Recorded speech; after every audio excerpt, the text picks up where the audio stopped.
Bom dia, pessoal. Espero que Bom vocês dia. estejam bem. Bom dia. Bom, vamos iniciar aqui então a nossa terceira aula do Upgrade Class. E tem sido uma alegria estarmos juntos aqui para aprender mais da palavra de Deus. E eu gostaria de iniciar esse culto fazendo uma breve oração. Vamos orar? Querido Deus e Pai, muito obrigada, Senhor, por esse despertar de mais um dia que o Senhor nos concede. Por favor, pedimos a sua presença neste momento de estudo que teremos. Que o Senhor nos dê sabedoria para compreendermos a tua palavra. Que o Senhor esteja com o pastor Alan, que vai trazer a mensagem para nós. Que o Senhor esteja abençoando ele e ele venha falar instruído por ti, Senhor, para nos dar o conhecimento da Bíblia. Abençoe cada pessoa que vai participar dessa reunião também, aqueles que ainda vão entrar, aqueles que vão assistir depois pelo YouTube. Esteja abençoando cada pessoa. Fica conosco, é o que te pedimos, em nome de Jesus. Amém. Muito bem. Então, nós estudamos na primeira aula, né, sobre as Escrituras, sobre o próprio livro, né, sobre a inspiração de Deus, a revelação de Deus aos escritores, né, o poder que tem o livro, né, de ser uma unidade, né, escrita por várias pessoas. E depois nós estudamos sobre o Deus da Bíblia, né? Nós vimos ali que a Trindade, nós temos ali três pessoas atuando nesse plano da salvação, nesse plano de criação. E hoje nós vamos estudar sobre Deus o Pai, que é uma das partes aí da Trindade. Então, eu quero deixar aqui duas perguntinhas para você responder aí no chat, enquanto a gente vai louvar ao Senhor. E a perguntinha é: quem é o Deus, o Pai, que você entende? Qual é o seu entendimento sobre quem é Deus, o Pai? E quais as características dele que você conhece? Então, escreva aí no chat enquanto nós vamos louvar ao Senhor e depois nós continuaremos a parte do estudo.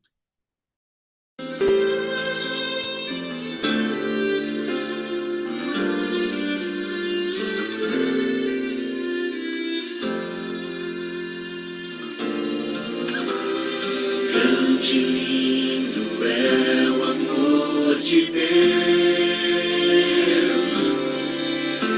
que um livro muito precioso nos deixou. Seus ensinos servem para nos lembrar que um dia lá no céu vamos morar. A Bíblia é nossa inspiração, palavra doce ao coração, é luz eterna de valor, é fonte de esperança e de amor. Curas e milagres de Jesus. A Bíblia tantas vezes nos mostrou. Sempre nós devemos este livro amar, pois muitas vidas pode transformar. A Bíblia é nossa inspiração, palavra doce ao coração, é luz eterna de valor, é fonte de esperança e de amor. É fonte de esperança e de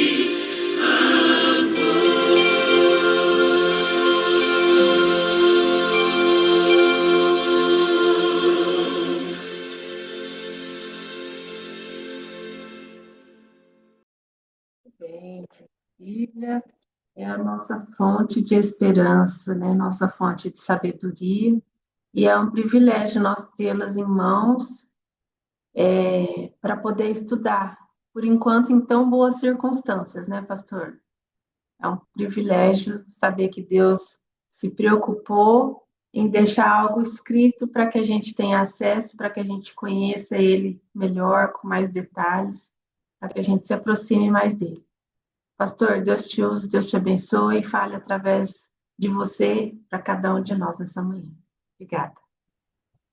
Bom dia, queridos. É um prazer estarmos juntos aqui mais uma manhã para estudarmos a palavra de Deus. Você que acompanha, talvez essa aula depois, por algum motivo, não pôde estar conosco aqui de forma virtual, online, né, instantânea, mas está aí assistindo essa aula também.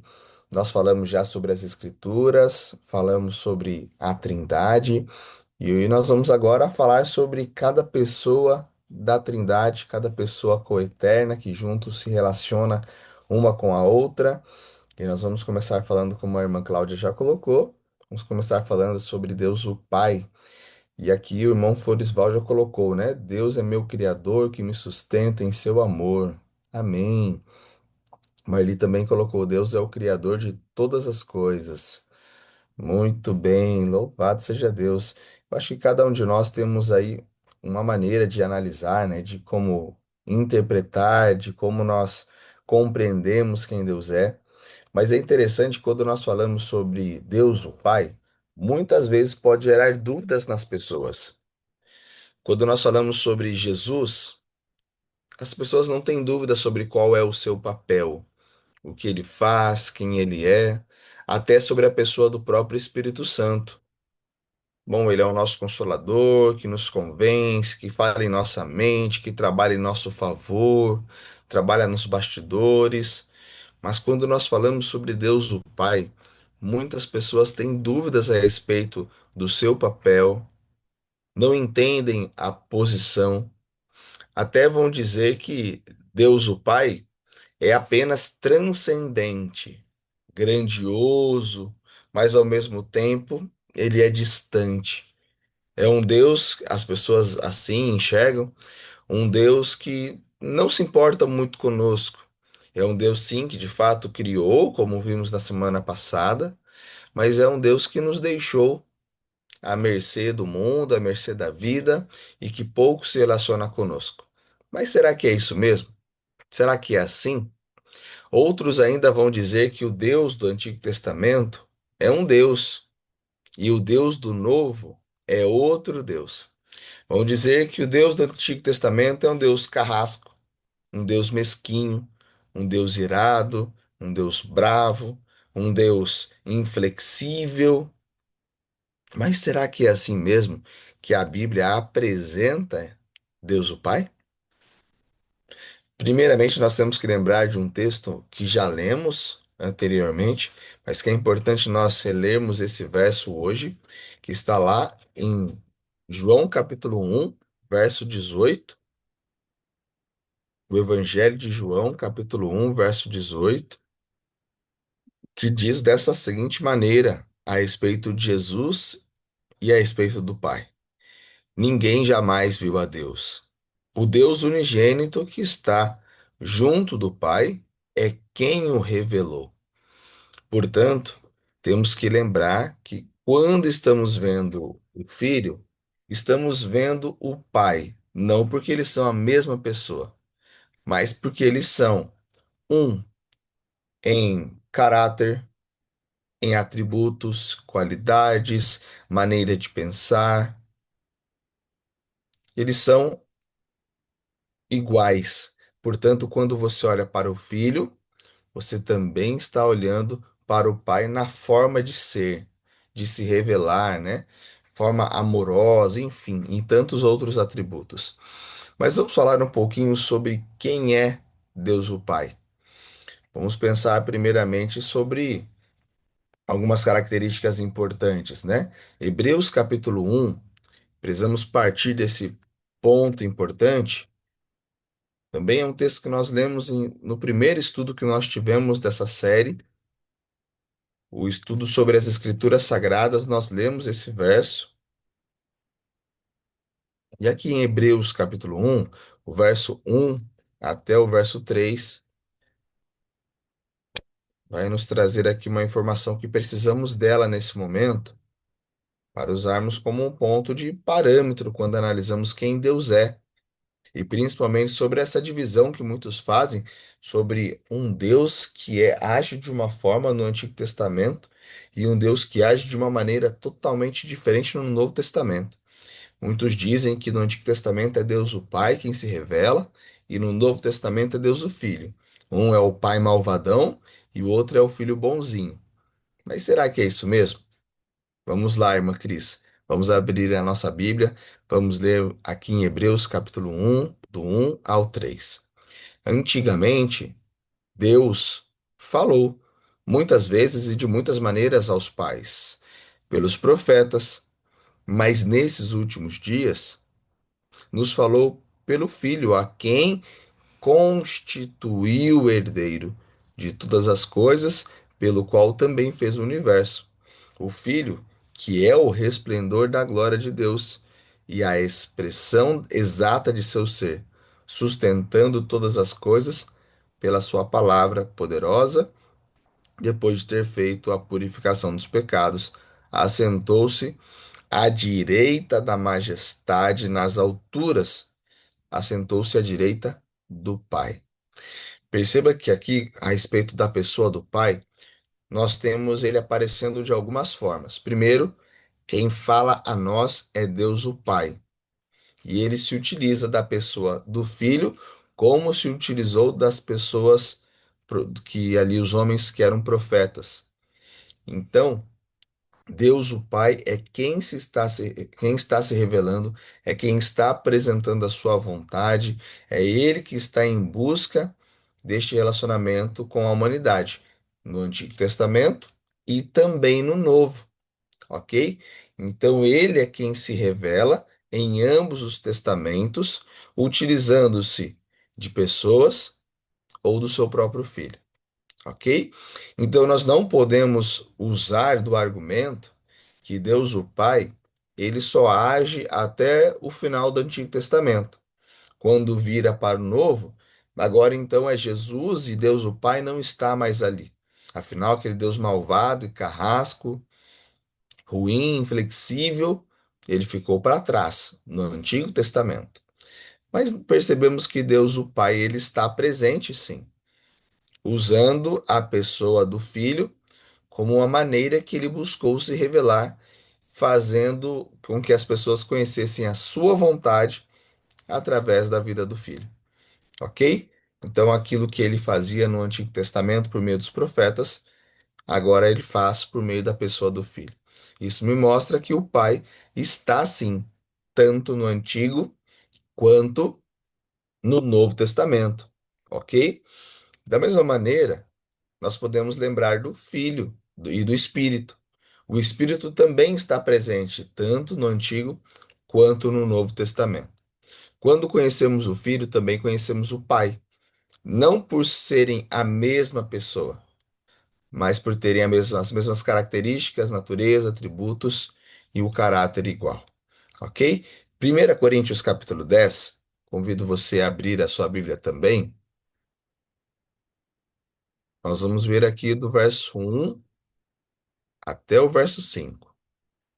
1 Coríntios capítulo 10, vamos ler a partir do verso 1, diz o seguinte: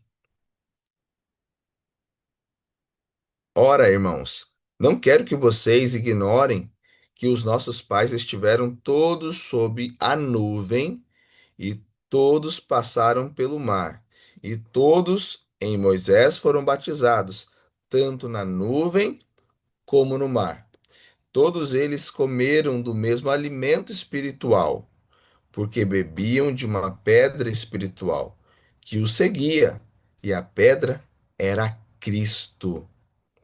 Mas Deus não se agradou da maioria deles, razão pela qual ficaram prostrados no deserto. Ora, estas coisas se tornaram exemplos para nós, a fim de que não cobicemos as coisas más, como eles cobiçaram, né? Diz aqui até o verso 6. O que é interessante nós analisarmos aqui é que nós temos na palavra de Deus apresentando que o Filho já estava presente no Antigo Testamento. Ele, naquele ato de libertação do povo da escravidão do Egito, já estava presente.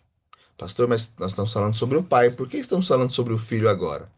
Porque nós temos que entender que essa divisão que as pessoas fazem entre no Antigo Testamento é um e no Novo Testamento é outro, ela não existe biblicamente. O Filho está presente no Antigo Testamento, como o Pai está presente no Novo Testamento. Ambos estão ali, presentes, ok? Em todo o período da história, inclusive o próprio Espírito Santo, tá bom? Então, os três seres estão ali presentes. Por isso, eu não posso fazer essa divisão entre um Deus mau e um Deus bom. E sim momentos diferentes da história, aonde Deus ele precisa intervir e agir.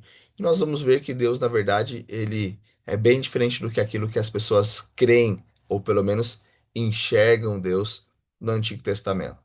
O outro texto para nós lermos aqui está em 2 Coríntios, capítulo 5, verso 19. Então nós acabamos de ver que o Pai está junto com o Filho, libertando o povo de Israel para fora do Egito, e desde o tempo do Antigo Testamento, Deus se utiliza da pessoa do filho para cuidar do seu povo. Entendeu isso? No Antigo Testamento, assim como ele faz no Novo, ele também se utiliza da pessoa do filho em muitos momentos para cuidar do seu povo. Um exemplo, Jesus está lá naquela nuvem que cobria o povo de Israel do calor do deserto. Mas também era a coluna de fogo que aquecia o povo no frio da noite do deserto. Mas o filho estava lá, como a pedra que traz água da rocha, né? Como aquele que é o alimento espiritual que vai matar a fome das pessoas que lá estavam saindo do Egito. Então o filho, ele é o agente que se faz presente de forma mais intensa em todo o período, mas o pai também está ali, junto do filho. Na verdade, se utilizando do filho para poder se relacionar mais intensamente com a sua criação, ok? Então, nós não podemos enxergar com dois métodos diferentes de Deus estar conosco. Logicamente que ele usou os profetas e agora usa o filho de uma forma mais especial, mas o filho também esteve presente como um agente de proximidade para que Deus estivesse se fazendo presente junto conosco. O Emanuel, ele não só surge no Novo Testamento, né, onde diz que é o Deus conosco, mas Deus também está conosco no Antigo Testamento, ok? Só que ele aparece de outras maneiras, como o anjo do Senhor, enfim, de outras formas que veremos também na próxima aula. Mas vamos ler agora então 2 Coríntios capítulo 5. Vamos ler aqui o verso 19, que diz: A saber que Deus estava em Cristo, reconciliando consigo mesmo o mundo, não levando em conta os pecados dos seres humanos e nos confiando a palavra da reconciliação. Perceba que Deus, o Pai, ele está junto com o Filho nesse processo da reconciliação do mundo. Então nós não podemos enxergar Deus, o Pai, como alguém distante, como alguém que não se preocupa conosco, como alguém fala assim, filhão, se você quiser, vai lá, salva a humanidade. Vou ficar aqui de braços cruzados, levando a minha vida de Deus aqui no céu, enquanto todo mundo está aproveitando a vida. Não, Deus, o Pai, ele age junto com o Filho nesse processo de reconciliação, assim como o Espírito Santo também tem um papel nesse processo. Portanto, nós temos que partir do pressuposto de que Deus o Pai está em toda a Bíblia, assim como o Filho e o Espírito. Deus o Pai, ele não só é criador, como também ele participa do processo de reconciliação, ok? Não é um papel só do filho, é um papel do pai que se utiliza do filho, ou por meio do filho, é que faz essa reconciliação. Por isso, Candinho, Cláudia, Floresval, Cris, Josi, Claudomiro, Jefferson, Dorothy, Anne e todos nós que estamos aqui, temos que entender que dentro do plano da salvação, Deus o Pai está presente, tá? Ele faz parte do plano da salvação. Não foi um plano de Jesus falando assim, Pai, você quer matar a humanidade porque eles pecaram, mas deixa eu intervir aqui, interceder por eles, para poder salvá-los do Senhor, porque o Senhor vai matá-los, vai destruí-los. Não. É plano também do Pai a salvação da humanidade. Na verdade, a gente consegue ver um ato maravilhoso do Pai aqui, aonde ele também aceita conceder o seu filho para morrer por nós. Um detalhe importante, né? Já que os três estão presentes, nós vemos uma preocupação da Trindade para nos resgatar, né? Então, não há uma preocupação de fazer uma distinção clara no Antigo Testamento entre eles. Isso é verdade. Por exemplo, no Novo Testamento, é claro quando o texto fala assim: ah, Deus Pai, aí vem Deus Filho, Deus Espírito Santo, apresentando essa distinção entre os três. O Antigo Testamento ele não se preocupa em trazer essa separação, de falar, ó, aqui é o Filho, aqui é o Pai. Ah, não, aqui é o Espírito. Muitos momentos está lá Deus, Senhor, só que às vezes é o Filho quem está agindo, às vezes é o Espírito que está agindo, às vezes é o Pai que está agindo, às vezes é a divindade como um todo, os três agindo.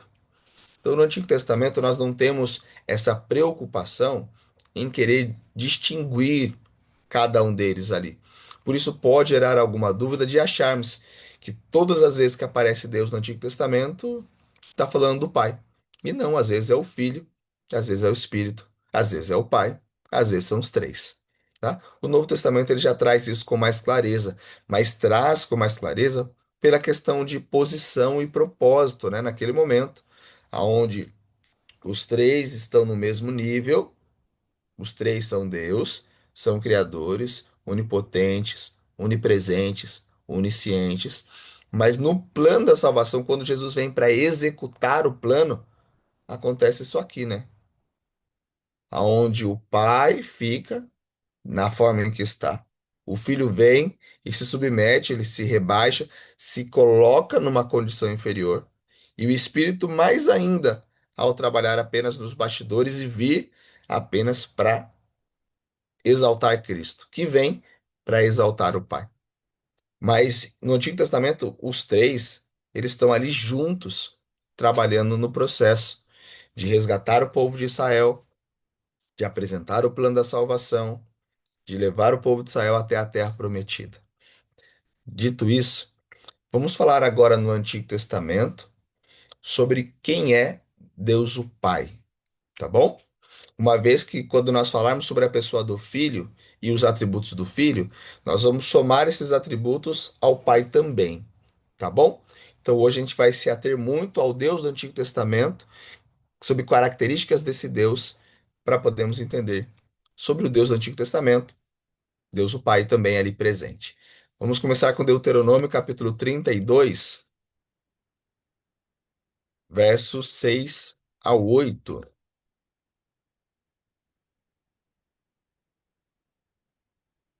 Deuteronômio 32, versos 6 ao 8 diz assim: é assim que vocês se atribuem ao Senhor, povo tolo e insensato? Não é ele o Pai de vocês que os adquiriu, que os fez e estabeleceu? Lembre-se dos dias da antiguidade. Atentem para os anos de sucessivas gerações. Perguntem aos seus pais e eles informarão, aos anciãos e eles lhes dirão. Quando o Altíssimo distribuía as heranças às nações, quando separava os filhos dos homens, uns dos outros. Fixou as fronteiras dos povos, segundo o número dos filhos de Israel. Olha que interessante. O texto fala que o Altíssimo, ele é nosso Pai. E uma característica interessante que aparece aqui no Antigo Testamento é que Deus, o Pai, de fato é Pai. E o Pai no sentido amplo de ser Pai criador, quem nos gera vida, mas também Pai que cuida. E aqui o texto fala sobre um Pai resgatador. Então nós temos aqui duas características importantes de Deus. Ele é Pai e ele é resgatador. É o Deus que nos resgata e o Deus que vai nos conceder herança, certo? Então, o Deus do Antigo Testamento, quando falamos sobre Deus o Pai também, não podemos falar sobre um Deus que apenas quer justiça, quer as coisas certas. É um Deus que primeiro ele veio até nós para nos resgatar, para nos conceder herança e para dizer: Eu sou seu pai, vocês são meus filhos. Né? Um ato de proximidade, de carinho, de intimidade entre Criador e criatura, não é? Salmo 103, seguindo ainda essa ideia,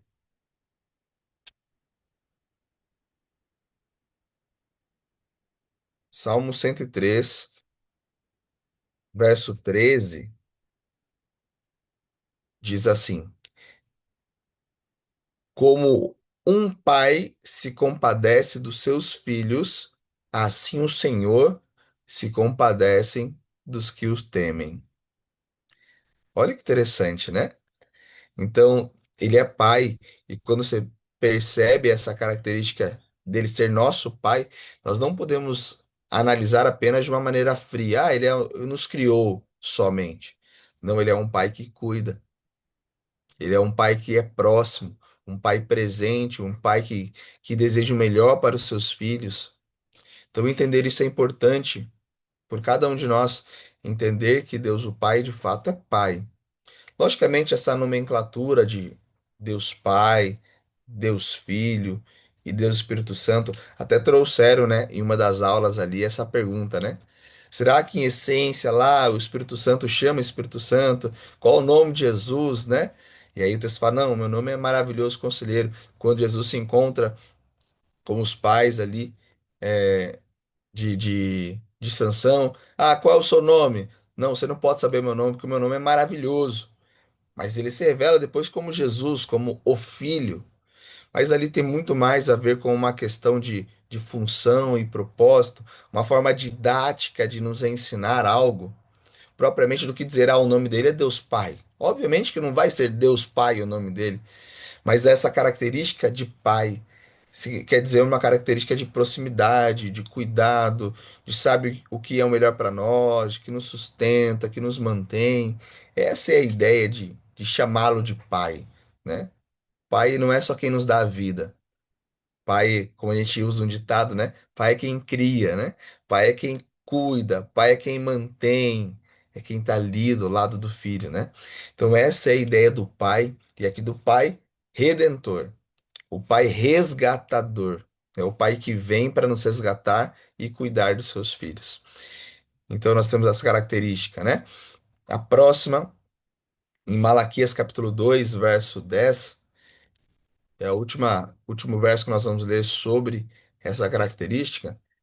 Malaquias é o último capítulo, desculpa, o último livro do Antigo Testamento. Nós vamos ver aqui então Malaquias capítulo 2 verso 10, o seguinte: Não temos nós todos o mesmo Pai? Não nos criou o mesmo Deus? Por que então seremos desleais uns para com os outros, profanando a aliança dos nossos pais? Então está falando aqui, né? Todos nós temos o mesmo Pai, né? Todos nós somos irmãos em Deus. Em Deus, todos nós temos a mesma filiação, temos a mesma herança. Quando Jesus vem para nos salvar, ele vem para nos salvar para restaurar essa herança, para nos tornar novamente filhos do Pai. ou seja, parte de uma única família, onde Deus é aquele que nos cria e aquele que cuida de nós. Né? Então, dentro desse aspecto, Deus é Deus Pai e Criador de todos nós. De todos nós. Ok? Mas a Bíblia também fala que ele não é só Pai e também ele é nosso resgatador. Ele também é o Deus misericordioso. Salmo 116. Vamos abrir a nossa Bíblia lá em Salmos, no capítulo 16.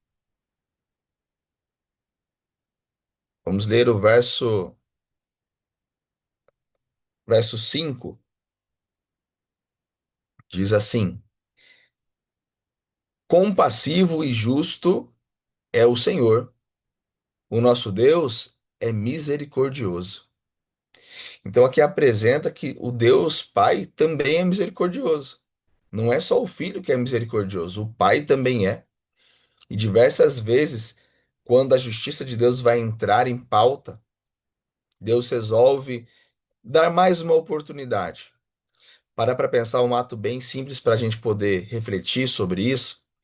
É quando Deus promete a terra prometida para Abraão e a sua descendência.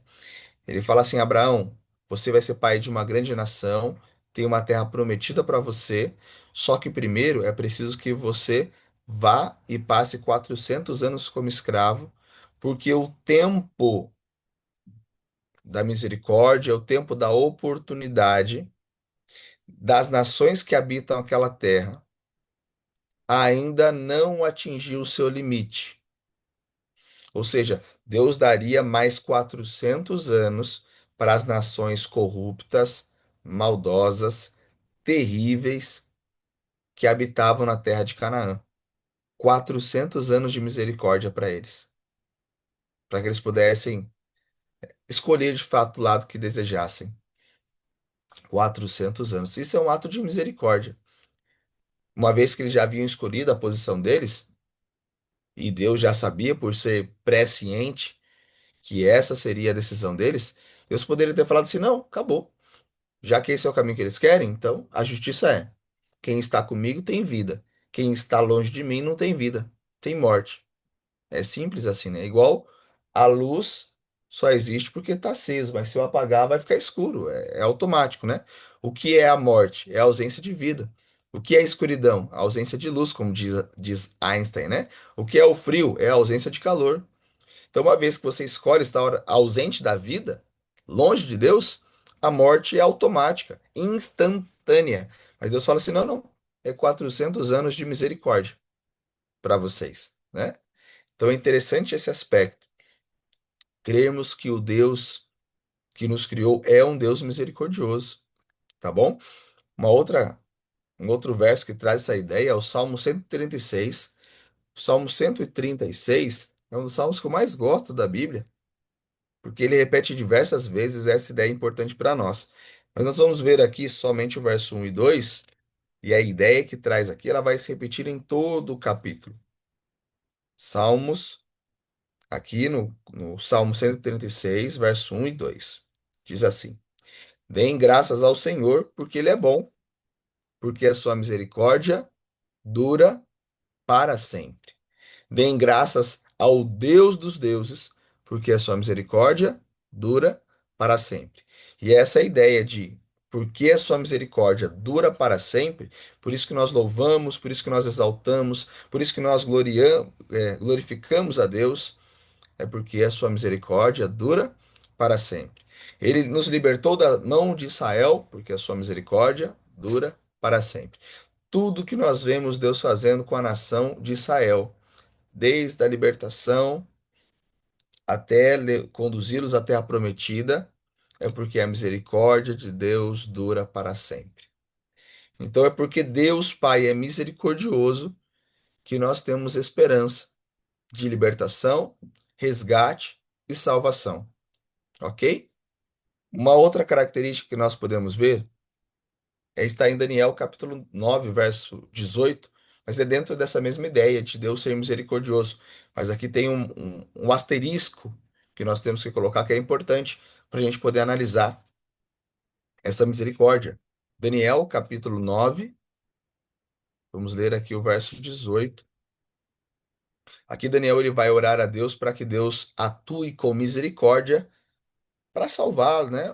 Para realizar ali a promessa, libertar o povo da opressão ali da Babilônia, né? E aí então ele ora da seguinte maneira: Inclina, ó Deus meu, os ouvidos e ouve, abre os olhos e olha para a nossa desolação e para a cidade que é chamada pelo teu nome, falando de Israel, né? Lançamos as nossas súplicas diante de ti, não porque confiamos em nossas justiças, mas porque confiamos em tuas muitas misericórdias. O que isso me traz de observação é a seguinte: que a misericórdia é um ato unicamente, exclusivamente gracioso de Deus. Ela não pode ser exigida. Eu não posso exigir a misericórdia de Deus sobre mim. Senhor, o Senhor tem que ser misericordioso comigo. Deus não tem, porque eu não mereço a misericórdia. E eu não mereço o perdão. Eu não mereço uma nova oportunidade. Eu escolhi o meu caminho. Mas todo ato de misericórdia de Deus é um ato de favor. Deus é que concede esse favor de nos dar misericórdia, de nos dar esperança, livramento, ok? Então é importante entendermos isso. Um outro aspecto que nós vemos a respeito de Deus o Pai no Antigo Testamento é que ele é um Deus do conserto, um Deus da restauração. Ele busca reconstruir as coisas. Primeiro, ele faz um concerto com Adão, em Gênesis 3, onde ele promete a vinda de um libertador, né? Aquele que viria para resgatar a humanidade através da descendência da mulher, que pisaria na cabeça de Satanás, que geraria uma inimizade entre nós e a serpente, automaticamente restaurando o nosso relacionamento com Deus. Nós vemos Deus consertando ou refazendo a aliança com Noé, em Gênesis 9, aonde ele promete não destruir a terra mais através de água. Depois ele vem e faz uma aliança com Abraão, ou até então chamado de Abrão, né, em Gênesis capítulo 12, e vai desenrolando essa aliança até o capítulo 15, né, você vai vendo essa aliança sendo construída, aonde Deus promete terra e Deus promete herança, multiplicação. Depois nós temos a aliança feita no Monte Sinai, ali onde Deus faz uma aliança com o povo, a aliança do Sinai. Depois nós temos a aliança davídica, onde Deus faz uma aliança com Davi. E todo ato de conserto de Deus com a humanidade é sempre uma ação que parte de Deus para conosco. Então é Deus quem vem em busca, é o Pai quem vem em busca, é o Pai que resgata. E aí você vai ver essa ideia muito clara no Novo Testamento, né? Onde fala que Deus, sendo nós ainda pecadores, né? O Cordeiro de Deus que foi morto desde a fundação do mundo, né? Então é interessante que a ideia do plano da salvação não é uma ideia do Novo Testamento. Ela já existe no Antigo, antes mesmo de nós sermos criados. Então, quando eu olho para o Antigo Testamento, eu tenho que ver um Deus que é misericordioso e um Deus que é redentivo, um Deus que é Deus do conserto, o Deus da restauração. Então, aquilo que o pecado causou, Deus Pai, ele busca consertar desde a promessa do capítulo 3, verso 15 de Gênesis, que é essa ideia de restauração. Então, toda aliança que Deus faz com o seu povo, e em Cristo nós temos uma outra aliança também, né, a nova aliança, toda ela é um ato de conserto, e toda ela tem um propósito, que Êxodo 25, verso 40, deixa claro para nós o propósito do conserto de Deus. Vamos ler juntos Êxodo capítulo 25. Se alguém tiver alguma pergunta, alguma dúvida, gente, pergunta, pode comentar, por favor, ou manda no chat, ou abre o áudio, pergunta. Se você está assistindo essa aula gravada aqui no YouTube, deixe seu comentário o que você acha sobre Deus o Pai, o que você já ouviu falar sobre ele e o que esta aula está fazendo você refletir sobre quem ele é, tá bom? Êxodo capítulo 25, verso 40. Aqui falando sobre a respeito da construção de um templo, de um santuário que Deus gostaria de construir, e assim diz o verso, desculpa, eu falei o verso 40, né? Mas aqui vai ser o verso 8, tá bom? Me perdoe. Êxodo 25, verso 8. E o 40 aqui, que também nos versos, nos estudos bíblicos nós utilizamos ele, né? É só ratificando aqui é o verso 8, tá bom? Do capítulo 25, o verso 8 diz assim: E me farão um santuário para que eu possa habitar no meio deles. Queridos, o santuário, Deus Pai, ele deixa o santuário para nós, para que Deus pudesse habitar no meio da humanidade. E aqui, logicamente, estamos falando dos três seres da divindade, né? Os três seres têm esse propósito. Os três seres querem habitar em nosso meio. Então, perceba que o plano de Deus sempre foi habitar junto conosco, se relacionar conosco, estar próximo da sua criatura. Deus poderia ter nos deixado para trás, mas ele preferiu se preocupar com essa criação que havia se rebelado contra o seu Criador. Deus poderia ter cuidado de todo o universo, de todas as 200 milhões de galáxias que existem no mundo, de todos os milhares e milhares de sistemas solares que existem. Deus se preocupou com esse planeta. Esse planeta é tão pequeno que não é nem o maior do nosso sistema solar, mas Deus se preocupou conosco. Porque eu e você fomos criados à imagem e à semelhança dele. Nunca se esqueça disso. Você foi criado à imagem e semelhança dele, e você é amado por ele. Diante disso, Deus é um Deus do conserto, e como eu já citei algumas vezes, ele é um Deus redentivo, né? Deus Pai também é Deus redentivo. Olha que interessante. Às vezes achamos que essa é uma característica só do filho, né? Redenção. Não, mas ele também é Deus Pai também é redentor. Gênesis capítulo 3 verso 15, o texto que a gente citou de cabeça, que eu comentei aqui de cabeça, os desdobramentos desse verso, mas para nós lermos ele e ficar bem claro para nós como aqui Deus o Pai, ele já começa a fazer esse concerto, já começa a se tornar um redentor, nesse sentido de redimir a humanidade, de trazer esperança. Ele é um agente presente também no plano da salvação. O verso 15 do capítulo 3 diz assim: Porém, inimizade entre você e a mulher, entre a sua descendência e o descendente dela. Este te ferirá a cabeça, e você lhe ferirá o calcanhar. Aqui isso te dá uma ideia um pouco mais assim compreensível, que aqui está falando sobre Deus o Pai, né? Porque fala do descendente, e eu vou enviar um descendente da mulher para libertar vocês, né? Então traz uma ideia de Deus o Pai aqui presente nesse texto, mas fato é que é ele quem envia Jesus. É ele também quem se preocupa em nos resgatar, em trazer esse conserto, essa reconciliação, esse ato redentivo dele de enviar o seu filho para morrer em nosso lugar, né? Então esse ponto é importante nós analisarmos, também presente aqui no Antigo Testamento, né? Um outro aspecto bem conhecido está lá no Salmo 27, verso 5. Apresenta um outro atributo de Deus, o Pai, que nós vamos compreender aqui no Salmo 27, verso 5, que diz assim: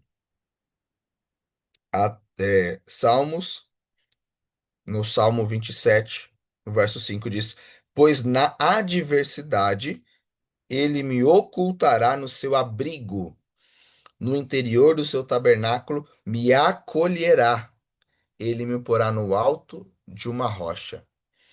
Aqui traz a ideia de Deus como um Deus que cuida, um Deus que protege, um Deus que é o nosso abrigo, um Deus protetor.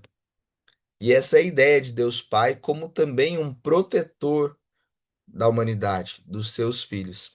E essa ideia fica muito clara na expressão do Salmo 46, né?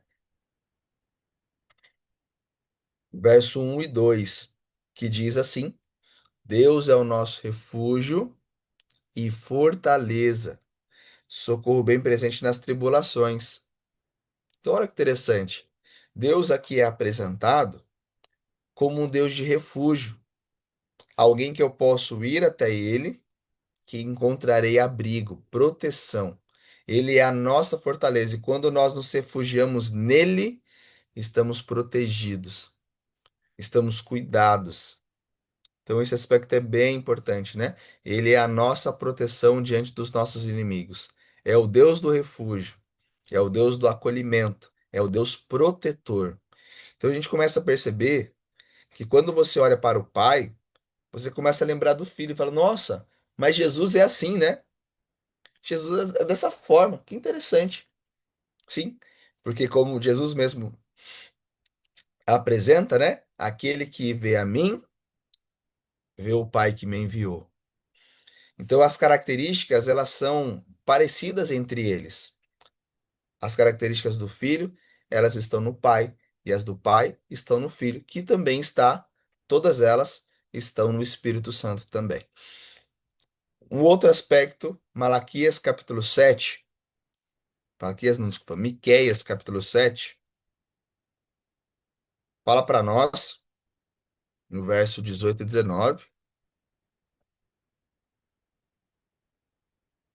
Miqueias capítulo 7, ali nos profetas menores, um pouco antes de Malaquias, Miqueias capítulo 7, vamos ver aqui o verso 18 e 19.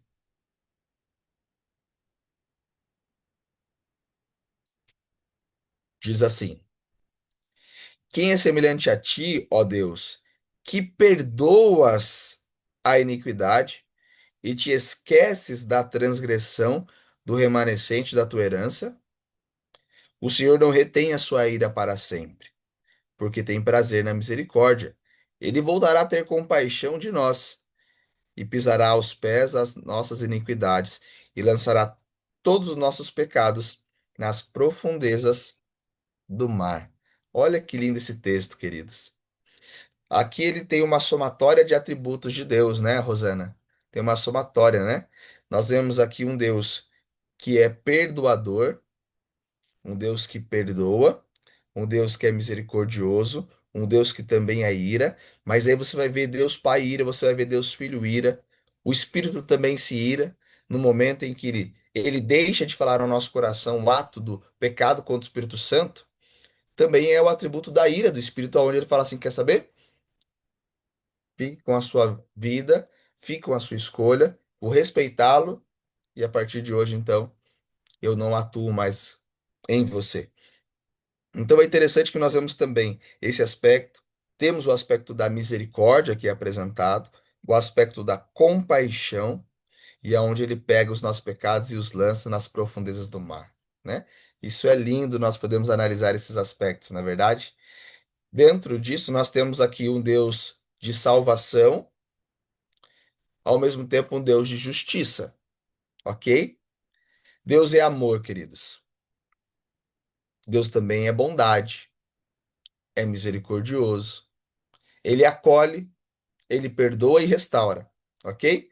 Mas nós não podemos confundir o seu amor com permissividade. Deus não é conivente com o pecado. Ele perdoa o pecado, mas o pecado arrependido e abandonado. Não acho que porque Deus é gracioso, amoroso, tudo aquilo que nós vimos até agora, que a ira de Deus não existe, que a justiça de Deus não existe. Elas também existem. E nós temos que entender que Deus não é conivente com o pecado nem indiferente à injustiça, tá bom? O mesmo Deus que estende a sua justiça sobre nós, a sua graça, né, sobre nós, também estende a sua justiça. O seu amor não anula o juízo. Ele revela o caminho para sermos salvos, transformados, mas também haverá um juízo pela frente. Então, primeiro ele apresenta ato de graça, de misericórdia, de restauração, de reconciliação, ato redentivo, perdoador. Ele te dá tudo para nós sairmos do cenário em que nascemos para obtermos o resgate. Mas para que esse resgate seja eficaz, é preciso que nós saiamos de fato da condição de escravo para vivermos um caminho de liberdade em Cristo Jesus, por meio da pessoa de Cristo, ao qual o Pai deseja que nós vivamos nesse caminho. Não só o Pai, obviamente, o Filho também deseja esse mesmo aspecto, né? Onde Jesus diz assim: olha, nem eu tampouco te condeno, agora vai e não peques mais. É a mesma coisa, é o mesmo ato de graça, misericórdia, perdão, mas também de justiça. Onde Jesus fala: agora vai e me segue. Não adianta eu te libertar para você viver da mesma forma. É preciso que haja um ato de transformação, de abandono e de mudanças. Então, aquilo que nós vemos no pai, nós também vemos no filho, ok? Então, a gente precisa analisar nessa ótica. Deus é maravilhoso, perdoador, gracioso. 1 João 4:8, um texto muito conhecido, né? Um atributo que aparece de Deus ali no Novo Testamento, fala que Deus é o quê? Deus é amor. Deus é amor. Gente, Deus é amor. E temos que saber disso. O Pai também é amor, não é só o Filho. Tanto o Pai, quanto o Filho, quanto o Espírito, eles são amor. Faz parte da natureza, da essência de Deus ser amor. Deus não consegue em nenhum momento usar qualquer um dos seus atributos de forma distinta, separada dos outros atributos. Deixa eu explicar isso. Estamos chegando ao final da nossa aula, usando um exemplo aqui para você. Imagina que você tem no seu guarda-roupa aí várias gavetas, né? E aí uma gaveta, roupa íntima, a outra gaveta de shorts, a outra de calça, a outra de camisetas, outra disso. A do meu filho é assim aqui em casa. Tem as de manga comprida, as de manga curta, as que é roupa de dormir, a roupa de frio. Cada gaveta tem o seu tipo de roupa. Quando nós vamos colocar uma roupa nele, a gente abre uma gaveta, escolhe aquela peça, abre a outra gaveta e escolhe essa outra peça e ele veste. Muitas vezes nós achamos que Deus, ele, cada atributo está em uma gaveta separada, aonde ele escolhe, bom, que atributo que eu vou usar hoje? Ah, esse aqui. Agora eu vou usar esse outro aqui. Deus não, ele não é separável. Não tem como eu distinguir um aspecto de Deus do outro. Existe apenas uma única gaveta no armário de Deus, aonde todo tipo de roupa está dentro dessa gaveta. E toda vez que Deus puxa essa gaveta, todas as roupas aparecem ao mesmo tempo. Todo tipo de roupa, certo? Todo o ato de Deus, ele vem acompanhado de todos os seus atributos. Todos. Um ato dele que parece ser apenas graça, ao mesmo tempo é misericórdia, ao mesmo tempo é compaixão, ao mesmo tempo é perdão, ao mesmo tempo é amor, ao mesmo tempo é justiça.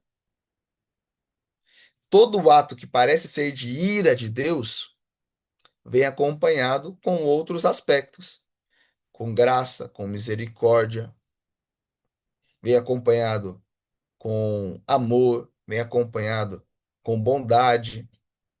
Todo ato de Deus, todos os atributos de Deus, eles são utilizados ao mesmo tempo. Apesar de que sim, talvez um aspecto dele vai ficar mais nítido naquele momento, mas aquele ato dele não é isento dos outros atributos. Até a destruição final que acontecerá, e a gente vai, vocês vão falar sobre isso numa outra temporada dessa classe bíblica, né?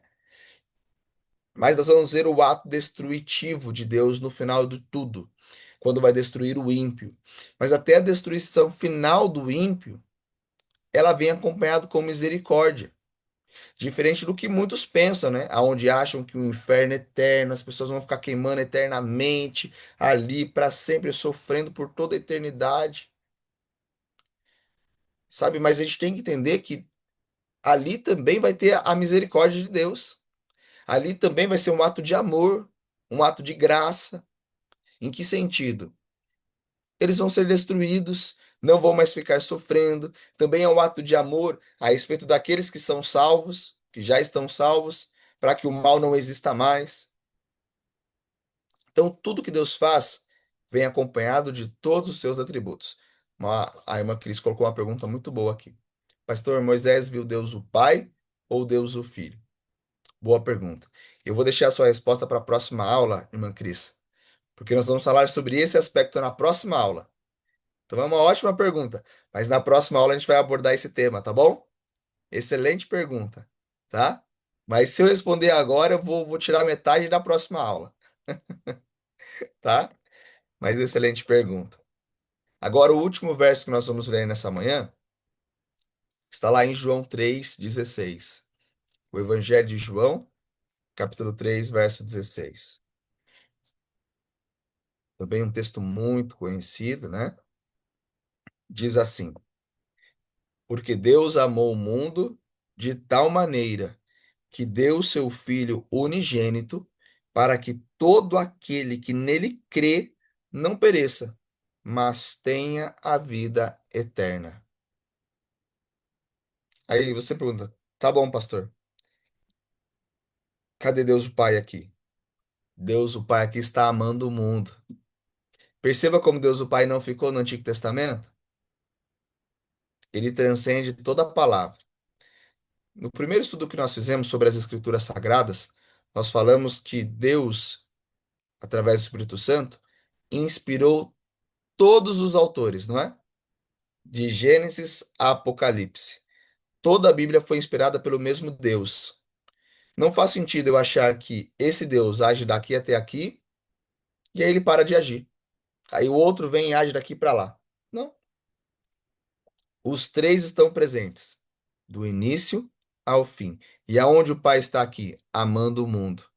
E não é amando de qualquer maneira. É amando de tal forma que ele envia o seu próprio filho. Gente, isso me diz muito sobre quem é Deus o Pai. Essa história, esse verso me lembra a história de Abraão e Isaac, né? Onde Deus fala assim: Abraão, vai lá e sacrifica o seu filho por mim. Isaac fala assim: não, papai, pode fazer o que tem que ser feito. Isaac também se coloca na condição, depois ali, de fazer a vontade de Deus. Mas você vê a importância de Abraão de falar assim: eu estou disposto a sacrificar o meu filho para eu ser fiel a Deus. Agora você vê Deus Pai falando assim: eu estou disposto a sacrificar Jesus, o meu filho, por amor à humanidade perdida. Gente, isso é muita coisa. Isso diz muito sobre quem é Deus o Pai, que escolhe dar o seu próprio filho. Se eu perguntasse para o senhor, irmão Floresval, e aí, entrega a Cláudia ou não? Sacrifica ela ou não? Imagina, né? Que jeito que faz isso? Não, A eu gente até vai, morro no lugar dela. a gente vai no Mas, lugar. né, irmã? A gente morre no lugar dos filhos, mas eu não dou o meu filho. Agora falar assim, ó, porque eu amo tanto você, eu dou o meu filho para salvar você. Gente, isso é muito amor de Deus o Pai. Claramente é o amor do filho também, claramente é o amor do filho, mas isso também revela um imenso amor de Deus o Pai. É impossível eu olhar para a palavra de Deus e falar assim: ah, a Bíblia Sagrada do Antigo Testamento é um Deus carrasco e no Novo Testamento é um Deus amoroso. É impossível, porque é o mesmo Deus que está ali. Deus Pai está presente, Deus Filho está presente, Deus Espírito está presente em todos os momentos. E você percebe um Deus que ama, Deus Pai que ama tanto no Antigo quanto no Novo. Ele ama cada um de nós, queridos. E para fechar, que o nosso horário aqui já acabou, Isaías capítulo 35, verso 4. Eu vou precisar ler esse texto para finalizar. Eu ia terminar nesse verso aqui, mas eu vou ler esse texto porque agora traz assim um conselho para nós refletirmos diante de tudo aquilo que nós aprendemos sobre esse Deus amoroso que quer nos salvar, que quer nos libertar. 35, verso 4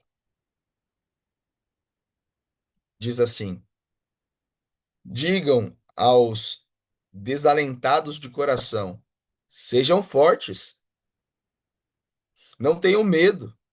Eis aí está o Deus de vocês. A vingança vem, a retribuição de Deus. Ele vem para salvar vocês. Esse texto ele fala sobre um Deus que vai vingar os seus filhos, no ato de trazer justiça aos seus filhos, mas ao mesmo tempo de trazer condenação para aqueles que se colocarem contra a esse plano maravilhoso de Deus, contra os ímpios, contra aqueles que se colocarem contra os seus filhos. O que eu entendo, ou uma lição que eu posso tirar diante disso é: todos nós somos o povo de Israel aqui. Nascemos na escravidão. Já nascemos perdidos. Não foi Deus que nos colocou nessa condição, queridos. Você fala assim, mas Deus vai permitir que as pessoas morram, sejam destruídas no final. Isso não mostra que Deus é ruim? Não. Porque nós já tínhamos essa condição desde o início da nossa vida. Desde o momento que Adão e Eva pecou, quando eles cometeram o primeiro pecado, essa foi a nossa consequência, a nossa sentença final, a destruição. Aí Deus vem e nos dá uma oportunidade de sair desse cenário e fala assim, filho, se você aceitar, eu vou te livrar de tudo isso. Mas é preciso que você aceite que eu vou oferecer para você. Essa é a única saída, essa é a única porta que você tem. E aí ele vem, nos tira da escravidão do pecado, como tirou o Israel da escravidão do Egito. Ele nos concede libertação, ele nos leva agora para um ato de relacionamento com ele, aonde as maravilhas de Deus vão ser reveladas, assim como no povo de Israel, vários milagres aconteceram durante o deserto. Mas quando nós chegarmos diante da terra prometida, vamos ter que revelar se nós cremos de fato em Deus ou não.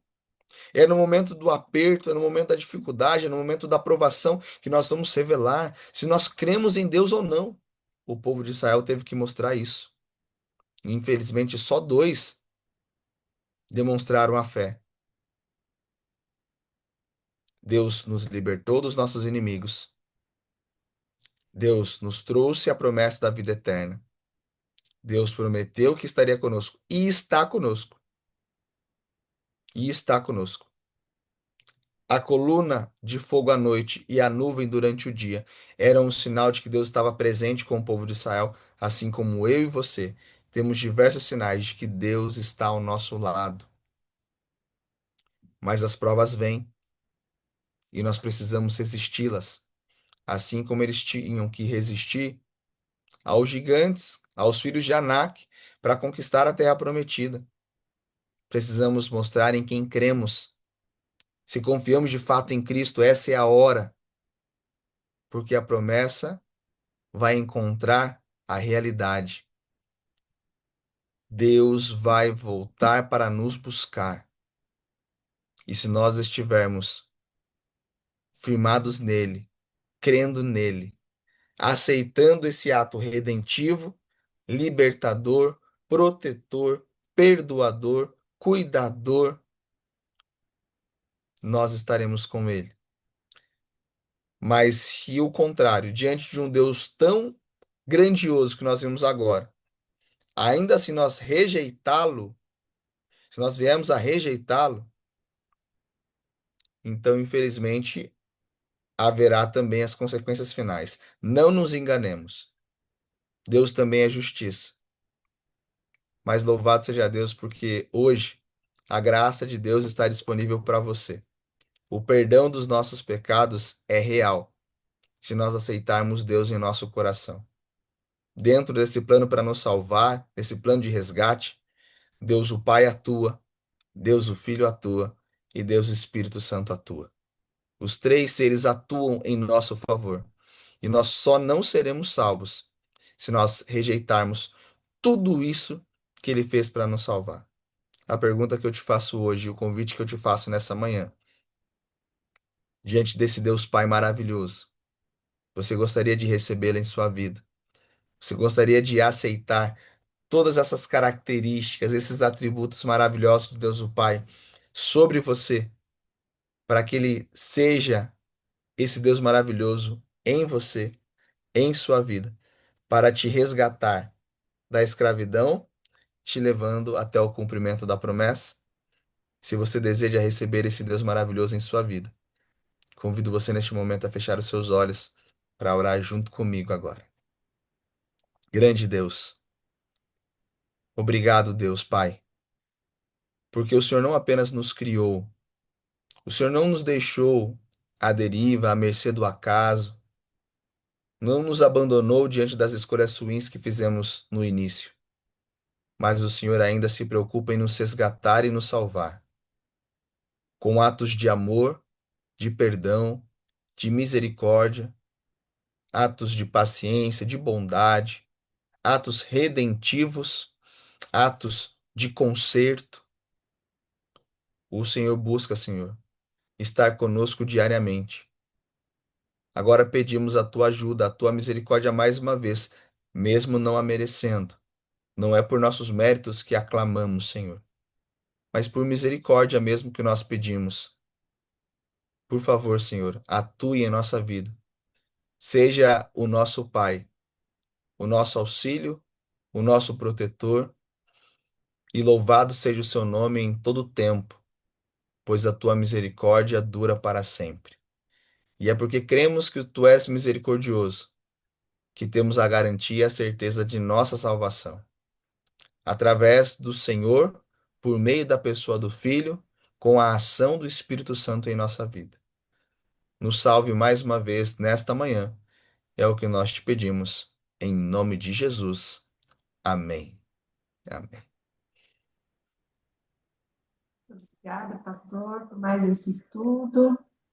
Muito bom aprendermos juntos aí da palavra de Deus, de forma tão profunda, né? Vendo tantos versículos. É muito bom isso. Pastor, qual é o próximo estudo, pastor? Olha só, em Cris, eu vou usar a sua pergunta, viu, irmã Cris? Quem é Jesus? Já vimos que ele é Deus, ele é criador. Mas será que a gente consegue nos aprofundar mais sobre essa divindade? E uma vez que ele é Deus, a gente consegue identificar Jesus no Antigo Testamento? Então é sobre isso que nós vamos falar no próximo estudo. Será que Deus Jesus se revela no Antigo Testamento a nós? E como que é essa divindade dele? A gente vai falar sobre isso no próximo estudo, então. A gente espera você aqui às 5 horas da manhã, na próxima quinta-feira, nessa masterclass aqui, né? Nessa grande classe aqui de estudos da Palavra de Deus. Que Deus abençoe você, que você tenha um ótimo dia.